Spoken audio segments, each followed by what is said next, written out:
Welcome into a national crazy signing period today on this Wednesday. Was December 15th? I don't even know what day it is. It is at the Voice of College Football. This is your boy Dylan Denmark. I do all the post-game show for the Gators.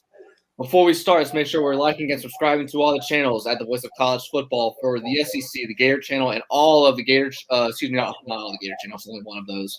All of the channels surrounding the Voice of College Football. I'm Dylan Denmark. That's Terry Norville. He does a show with Shane Matthews and Steve Spurrier, two guys you probably know of if you're a Gator fan. College Sports Today. The link is in the description below on his Facebook show. Terry, let's not waste any time. Let's start with the Gators, and then we'll go deep into the SEC and Florida State. Florida gets its new coach, Billy Napier. What was it? A couple of Sundays ago. Yeah. And Billy Napier preached patience. He said, I'm not going to be this guy. If you've done any research from him at Louisiana, he said that I'm not going to be a guy that just, goes and gets 4 and 5 stars. I want guys that are going to be involved in the program. A Louisiana play-by-play guy said that, he wants guys that are really good teammates. And it's really seemed that way. Florida ranked in the 70s coming into today. They only had 7 recruits. Copeland, Diabate, Bogle just left, and he's going to Michigan State. And then you see today he gets some commits, and then he gets the big one, the 5-star safety out of IMG. How do you assess so far what Billy Napier's done so far at the start of Florida? Well, a couple of things. Florida may end up only bringing in 12, 13 guys. Probably going to be a small class, as Billy Napier said. But when you look at the big shots across the bow, the early morning turn, flip, if you will, of Devin Moore, I believe it is, the kid that was pretty hardcore to Notre Dame, big-time safety. Florida flips him in the morning. And then Kamari Wilson, the 5-star safety, number 1 safety in the nation, top 15 player in the nation, 5-star. The fact that Billy Napier and his staff, don't forget, they were able to turn this around no matter what happens the rest of the way. And again, I think they're only going to sign 12, maybe 15 guys. But it has been a clear shot across the bow. No, Florida is not going to finish in the top 10 when all the classes are in. And, they've got a lot of ground to make up. But it's a shot across the bow in the fact that, don't forget, Billy Napier, it wasn't like Billy Napier was recruiting the hell out of Wilson and Moore because Billy Napier was at a Power 5 school and he was in their schools and spending time. No, he was at Louisiana. Billy Napier at Louisiana, hands-on, face-to-face, didn't recruit that level of player. That even makes it more impressive that he and his staff were able to get in and get 2 big guys committed / signed for the future. I mean, this is a real – you talk about and I haven't looked at all the numbers and who all – Texas A&M I think is doing great. Alabama's doing great. Georgia's going to do great. But in terms of who has had a great day so far, the Florida Gators have had a great day, not only for what they did within the last 5 or 6 hours, but a stock market term, futures, and an investment term for futures. I mean, these guys have been wearing a Gator logo, these coaches, 14 days or so. Now, early signing period, the 5th year we've had an early signing period. It started in 2017. You are up against it if you're a program that changes a coach for the good or the bad. I mean, I think I counted it up. The Florida State game, the final regular season Saturday, there were 18 days between that and today, December 15th. Very, very impressive day for the Florida Gator football program. And it continues, Dylan. You follow Florida as close as anybody. The last 2.5 weeks, it's the first time in about 2 months there's been a refreshing feel-goodness around the Florida program. You go out and beat FSU. No, Florida wasn't a great team this year at the end of the year. But you go out and beat your rival. You get a new coach name that most people in the college industry have pegged him as a winner and is going to be successful no matter where he went. You add this recruiting. Dylan, first time in 2 good months, probably coming out of the Alabama loss. Yep. The first time there's been feel good. It feels fresh and feels good around the Florida football program. And that hasn't been the case for 2 months. Yeah, the 2020 season was mostly good until, the ending. And then the Florida-Alabama game was probably like the only good thing that came out of this season. If you look at every other game, it was, well, it could be this, it can be this, and then it never happened. Tay, let's go back to last Tuesday or Wednesday? Florida has those decommits, and then Florida gets Corey Raymond, the LSU longtime assistant, who by the way, was recruiting that IMG 5-star that eventually just came out about an hour ago. When those kids, when Diabate, when Copeland and a couple others started hitting the transfer portal, there was a lot of panic from Florida fans. And I don't know if it's because I'm more aware of what's going on in college football, or if it's just because of the new day and age we're in. But I was just like, okay, I mean, I would have liked for Florida to have kept Diabate and kept Bogle, but I mean, like, LSU has 7 guys in the transfer portal. And some of those guys, your starting quarterback. Another one is Eli Ricks, a 5-star DB. It seems like, I mean, there was no panic for me, and I was just like, I mean, there's going to go to the transfer portal, and that's what everybody else is doing. I mean, is that fair? I think it's very fair. Everybody will do that. It's part of the college football landscape now. Remember, you and I have talked since the portal's been around a couple of years. The college football fans got to get used to the portal. There are going to be years the portal is your best friend.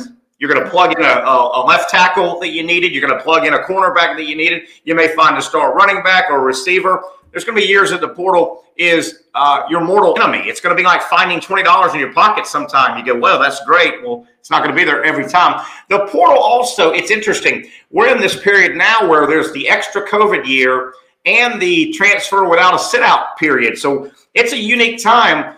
It's hard in the past before the portal. It was hard to clean out your roster.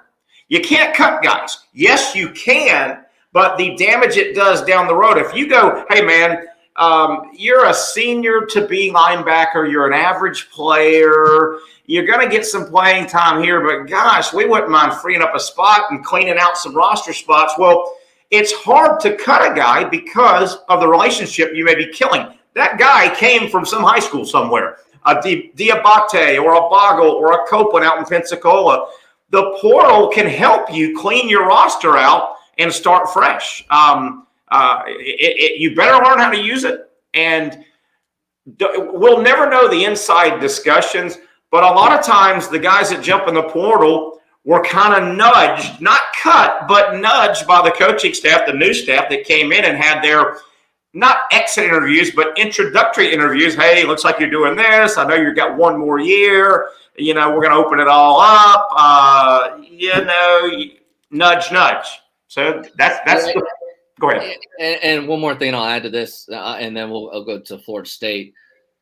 A lot of it, too, is, I mean, these guys were expected to win when they came to Florida, and they won their first couple of years, Diabate and Copeland, and then they don't want to be a part of a rebuild. So if they're like, you know, that's also another factor that some of these guys do. And then also, who knows what name, image, and likeness that they might get paid elsewhere. Hey, let me cut you off real quick if you don't mind, though. Staying with Florida, and I'm not burying Diabate and Bogle and I guess Jeremiah Moon's gone because of eligibility, but I kind of lump those all together. They had a lot of snaps on the field over 2 and 3 years. Average players, and I'm not burying these guys, average players, I never saw their body change. They all looked 185 pounds with spaghetti arms. They didn't look like enforcer-type, SEC-type outside linebacker rush-ins. And a little factor here may be not just Diabate and Bogle, like defensive linebackers, but it also may be Derek Wingo, Tyron Hopper, and guys like that. You know, some of those athletes that I think should have gotten an earlier look. They look bigger and stronger and faster. Yeah.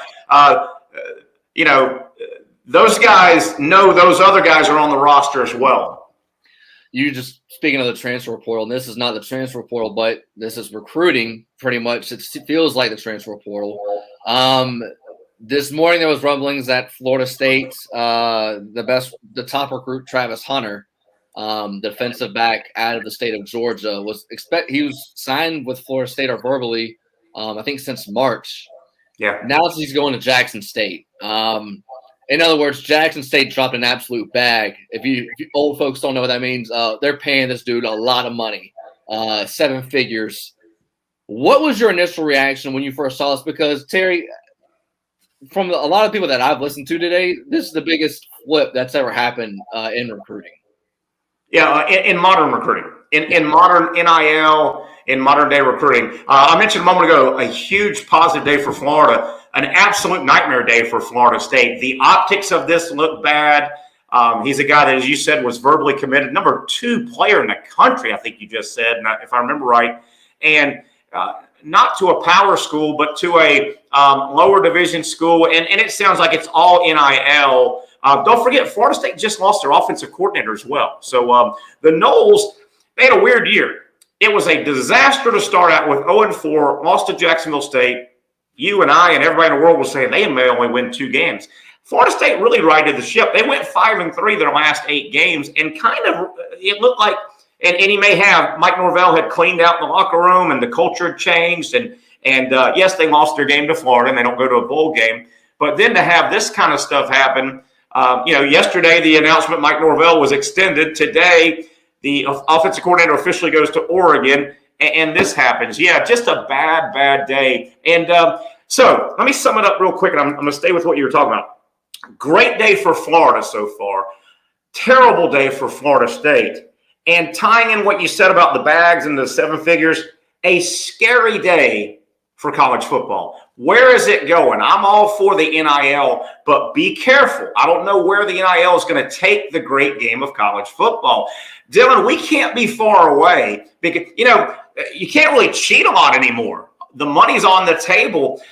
How are the fans going to accept this if it keeps just turning into professional sports? I mean, if college football keeps going, we're not too far down the road before players and administrators and some power brokers in college football start going, well, wait a minute, this student thing, why are we even keeping the student part going? Number one, that's going to happen, I think. How are the fans? Nobody's asked about the fans. Are they going to still accept? Are they still going to buy into the logo? Or are they going to go, this is just minor league football, and it's not the highest level of pro sports, so the other thing, Dylan, this is probably just, I'm being a little bit facetious here, but stay with me. We're probably not too far away, and stay with me. I'm being facetious. Okay. All right. You saw about an hour ago, Florida, the Kamari Wilson guy had his typical hats on the table, family members on each side, camera shots.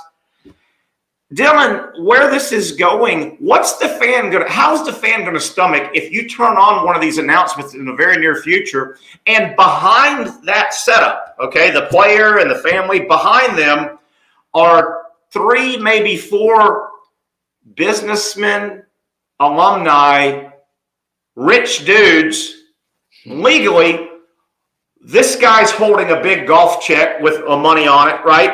$100,000. Nope. The guy next to him is holding a big golf check. The big golf checks. The next guy's holding a big golf check. Well, I'll tell you what, 3 years at $400,000 to be our spokesman, and there's 4 big checks. And the guy goes, well, I'm taking this check. I mean, how is the fan going to stomach that? Are the fans still going to buy into it? Are they going to watch? Are they going to support it? We're in a real crossroads in college athletics and college football. Yeah, I don't want to use the word legislative because that sounds too government-ish. But I remember when the name, image, and likeness was passed. What was it? When it was announced that it was going to happen 2-3 years ago. Yes. And I remember I did a show with you, College Sports Today, and Dan Wetzel wrote the article. He said, this is probably better for smaller schools. Now, he probably wasn't talking HBCU, Jackson State. He was talking more from the aspect of the UCF, the Cincinnati, because if you think about it, what players are Alabama, Georgia, Ohio State, and so on and so forth not getting already? I mean, they're already getting all the guys. So then if you're a player and you'll probably be a second string, you might have to wait a year or 2. Why don't you just go to a smaller school and be the guy and get that big bag that you've always wanted to get? That's one thing. Number 2, this kind of like the transfer portal when it first started. It's almost like there was a bunch of men that got together and they were like, all right, this needs to be done. Let's just sign the paper and do it. And then they didn't think about any of the consequences or any ramifications that could come with it. And I think we're starting to see that now. And I think, number 1, I think it's going to happen sooner than later. Signing day is going to be moved to August because of this. Too many coaching changes, too much money is being involved, and it's just I think things have to play itself out, and then they'll make the change. Well, let's back up. Let's talk where NIL officially really started, and it was started and agreed upon in college football out of fear. And let me remind you, it was agreed upon. I'll say it again. In college football, the power brokers, the NCAA, and people that run college football, they agreed to NIL out of fear. Remember, the state of California had a couple of senators 3 or 4 years ago that took it and made it part of legislation. They basically said there is too damn much money in college football for the student athlete not to be able to get any of it, not even use their name, image, or likeness. And that's where it started. Remember, in California. And college football knew if this thing goes on and goes to lawsuit, they're not going to win. They're not going to win that. So that's kind of where it started. And it started out of fear. It really did. They know they aren't going to win a lawsuit and holding a guy down. Let me take it a step further as well. Name, image, likeness. Where's it going to go? I think it's truly threatening, and the fans are going to finally decide. The fans make it all go because the fans are the money. The fans make it all go. TV's the money. No. The fans' eyeballs are the money. Here's another thing, and this is coming right down the pipe. And fear is driving this as well. The players are going to push and push and push to get paid, go on payroll, right? The schools are going to have to pay. Well, let me tell you, there's going to be a large group of student athletes that aren't going to the NFL. They're not that level of player, but they're going to get whacked. They're going to lose scholarships. Here's what's going to happen. The millisecond that legislation comes down and call it the Division I schools have to pay all the players on their roster. Okay, and you know that's coming, right? Be careful the net gain and loss, because the first thing that any business person facing that situation, Dylan, okay, you got to pay your roster. You have to pay your roster. You guys make so much money. Each player gets X amount, right? They get a check. You're an employee. There's 85 players on scholarship. The first thing you're doing, business 101, you're whacking. If you're the schools, we're not carrying 85, we're carrying 55, right? A smaller payroll. That's business 101. Okay, Dylan, that's 30 players, okay, from 85 on scholarship to 55. Those 30, they don't have a scholarship. They don't have a way to pay. Now, 30 times 130 Division I schools, 3,900 players. I'm not good enough to go to the NFL. I'm probably not going to be on the 55-man roster. 30 times 130, good luck. Because are you with me? They're going to cut their labor pool from 85 to 55. I'm just throwing the 55 number. That's business 101. If they've got to pay them, I'm sorry. So there's a lot of stuff in here, man. A lot of onion to unpeel here. Getting back to the real stuff that's happened today so far. Tennessee has had all 18 commits signed. That's done. Auburn's had a good class. Kentucky's had a really good class. A&M. I feel like A&M is building something that Alabama and Georgia have, and A&M's only a quarterback away. I agree. Terry, I kind of forgot about this until I looked it up the other day. If you go back to what Jimbo Fisher did at FSU, he took over, it was 2010 because Bobby Bowden's last year was 09. He took over 10 and 11. They were okay. In 2012, Florida State only had one loss going to that Florida State game, and that was by 1 point at NC State. Then he got Jameis. Then they won the title. They lost in the playoff, and then they had Dalvin Cook. There was a lot of what-ifs that could have changed, and Florida State could have very easily been in that playoff. It feels a lot like what he's doing at A&M right now feels a lot like what he did at FSU 10 years ago. Yeah, it does, except he doesn't have that incredible contract hanging over his neck. And I know he gets a little bit of a pass this year. I had them winning the SEC West. I love Texas A&M. I didn't see Haynes King getting hurt the fifth quarter of the game. I love them. And he really coached his ass off this year, I thought. That's a quarterback system, okay? Jimbo Fisher runs a quarterback system. Duh. Well, no, I think he really runs a quarterback system. And Calzada wasn't his guy. He milked everything he could get out of Calzada. That season for them just went up in smoke when Haynes King, who I don't know if you saw him a little bit, he's real athletic, tall kid that can run. But Jimbo, yes, they're going to add an incredible recruiting class. He's got to go win big soon. I mean, real soon. He got a little bit of an excuse this year. They went 8-4, right? They were 8-4. They had the big Alabama win, but they were 8-4. But yeah, I'm with you. Jimbo looks like a monster class. And I know they're going to lose. You know, Spiller came out, and they'll lose some of that talent. But it appears that A&M's just loaded for bear. He's done everything now but go win 11, 12 games and see if he can get in that college playoff.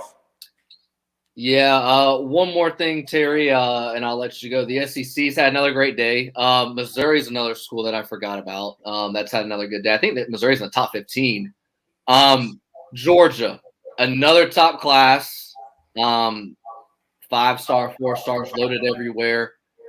You mentioned Jimbo. He needs to start winning. This feels just like not a revolving door, but this is just constantly Georgia and Alabama at the top. How long will it take before you kind of seen it a little bit already? Fans are like, all right, Kirby, you've had all these good teams. Like, when are you going to start getting some hardware? Yeah, I mean, that's been what's Kirby in his 6th year now. He'll be going into his 7th year. He's got 1, maybe 2 games left, but no, that's getting louder and louder now. This season, I am surprised how many people, after Georgia lost in the SEC championship game, I'm surprised how many social media people almost said Georgia's season's over. They've still got a chance to win the national title. There's only 4 teams that can win it all. But so they've got the big carrot still out there. And a lot of people acted like they didn't realize that Georgia was still getting in the playoff. And, of course, they did. But not only if Georgia doesn't win the national title, obviously they either lose the semifinal or the final if they don't win it all. We get that. But Dylan, what if Michigan beats them? Do you realize if Michigan knocks them off 7:30, December 31st, New Year's Eve, if Michigan knocks Georgia off and ends their season, it's going to get even louder because the Herschel year that they won the title, that came out of left field. They had a great player. They were a decent team, and they had a great 3-year run while Herschel was there, and they won at Herschel's first year. That was almost that money in your pocket thing. Georgia wasn't expected to win the national title. This year clearly is the big .2 year for Georgia, and they steamrolled through the SEC championship game.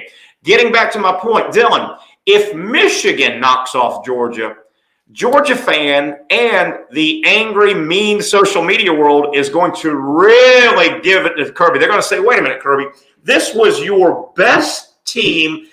Everything lined up. Everything. The schedule fell in your favor. And not only did you not win it, you're on a 2-game losing streak. Ouch. I mean, think about that's going to be hard to swallow for Bulldog Nation if Michigan beats Georgia. Now, if they lose in the championship game, okay, you made it back to the championship game. My God, it's hard to win championships. But my God, if Georgia can't get by Michigan and this most incredible, everything was stacked in your favor Georgia team doesn't win it, and they're on a 2-game losing streak going into next year, oh boy, it's going to be a fun off season.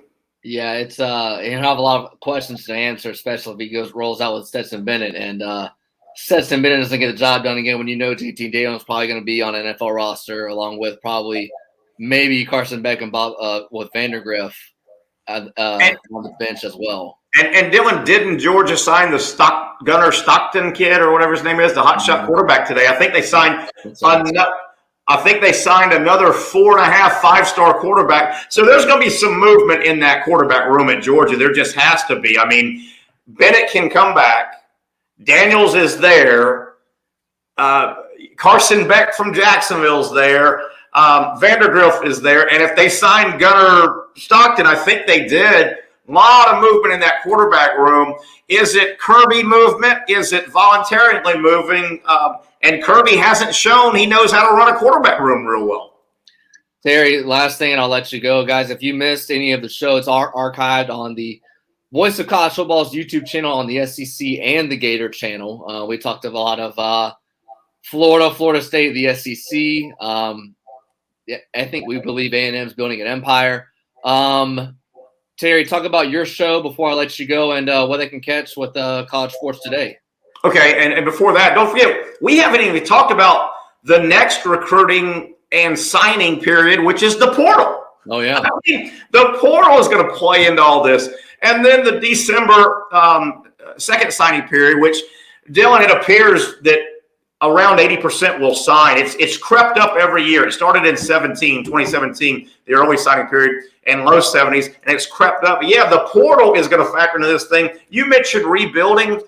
The college football rebuild can be really fast, just like the NFL with their draft and their free agency. It can be really fast. But yeah, thank you so much. We have a lot of fun. We're wrapping up our second year of College Sports Day with Coach Steve Spurrier and Shane Matthews. The show's 5 years old. But yeah, we're on Monday and Friday through the rest of January. We'll go all the way through January. And Coach Spurrier joins us on most Mondays. He'll be on this Friday. We're going to pick all the bowl games, 21, I should say, bowl games. And you can catch our show, College Sports Today, on Facebook. Just follow it on Facebook, and then it's on all the after the shows. They're posted on all the leading podcast platforms. But just follow the show on Facebook, College Sports Today. You'll get all the updates and alerts when the show's coming on, and we have a lot of fun. So we'll be back on Friday at 11 a.m. Eastern Time on College Sports Today. Yeah, probably in 2 days. Good Lord, who knows what can happen? I mean, 2 days probably feels like 10 years and dog years. I mean, yeah, everything that's happened today. And I mean, yeah, this is only the first day of signing period, by the way. There's still tomorrow and Friday, and then transfer portal, which, by the way, Billy Napier is going to get most of his stuff done. You would think. Probably between now and that second signing period with the transfer portal. Terry, thanks for the time. That's Terry Norvell of College Sports Today. Catch a show with Shane Matthews and Steve Spurrier. I'm Dylan Denmark. Thank you guys for hopping on. If you missed any of it, make sure you like and subscribe to the channel, and it's archived always at the Voice of College Football.